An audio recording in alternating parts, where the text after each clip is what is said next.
Hello students, welcome back to our channel. TS EAMCET సంబంధించి ఎవరైతే students ఉన్నారో మీ అందరికి ఒక గుడ్ న్యూస్ అనమాట. రేపటి నుంచి మనకైతే కౌన్సిలింగ్ అయితే స్టార్ట్ అవుతుందన్నమాట. ఆ కౌన్సిలింగ్ సంబంధించి ఎవరెవరైతే కౌన్సిలింగ్కి వెళ్ళాలనుకుంటున్న వాళ్ళు, అంటే క్వాలిఫై అయిన వాళ్ళు ఎవరైతే ఉన్నారో, 1,00,000 కావచ్చు, 1,50,000 ర్యాంకు కావచ్చు, 60,000, 70,000 కావచ్చు, ఇలా ర్యాంక్ ఉన్న వాళ్ళు ఎవరైనా సరే మీరేం వరీ కానవసరం లేదు. ఎందుకంటే ఈసారి వచ్చేసి 20కి పైగా కాలేజీలు అయితే మనకి సిఎస్సి సీట్స్ అనేవి అయితే ఇంక్రీజ్ చేయడం అయితే జరిగిందనమాట.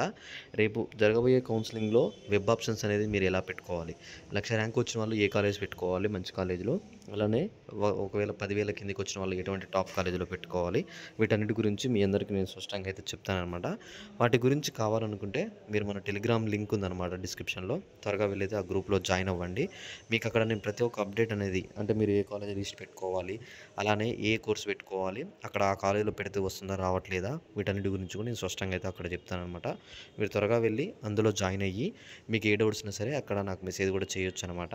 అయితే ఇక్కడ టాప్ కాలేజ్ విషయంలో మీ అందరికీ చెప్పేది ఏంటంటే, ఇక్కడ కాలేజెస్ అనేవి అయితే చాలా ఉన్నాయి. అంటే మీరు ఏమనుకోవచ్చు, అన్న టాప్ 20 కాలేజ్లో నాకు 1,50,000 ర్యాంక్ ఉంది, పెడితే కాలేజ్ వస్తుందా అని చెప్పేసి.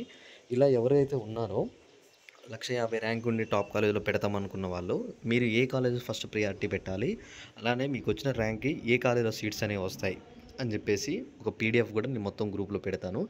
మీరు అక్కడికి వెళ్ళి చెక్ చేసుకోండి. ఇంకా సర్టిఫికేట్స్ తెచ్చుకోని వాళ్ళు ఎవరైనా ఉంటే త్వరగా వెళ్తే మీ యొక్క ఇంటర్ సర్టిఫికేట్స్ అయితే తీసుకొని రండి. ఎందుకంటే మనకి ఇప్పుడు సర్టిఫికేట్ వెరిఫికేషన్ అప్పుడు కౌన్సిలింగ్లో జరుగుతాయి, అక్కడ ఖచ్చితంగా మీ వెరిఫికేషన్స్ అయితే చేస్తారనమాట.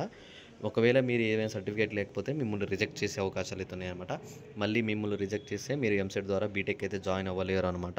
తర్వాత డిగ్రీ దోస్తు చేసుకుంటూ డిగ్రీ చేయాల్సి అయితే వస్తుంది. సో అందుకని సర్టిఫికేట్స్ ఏవైతే ఉన్నాయో త్వరగా అయితే అన్ని తెచ్చుకొని పెట్టుకోండి. మనకి త్వరలోనే రేపటి నుంచి అయితే మన కౌన్సిలింగ్ కూడా స్టార్ట్ అవుతుందన్నమాట. ఓకే, మీ అందరికీ ఈ వీడియోలో క్లారిటీగా అర్థమైంది అనుకుంటున్నా. అర్థమైతే ఒక లైక్ చేయండి, మీ ఫ్రెండ్స్కి అయితే షేర్ చేసేయండి.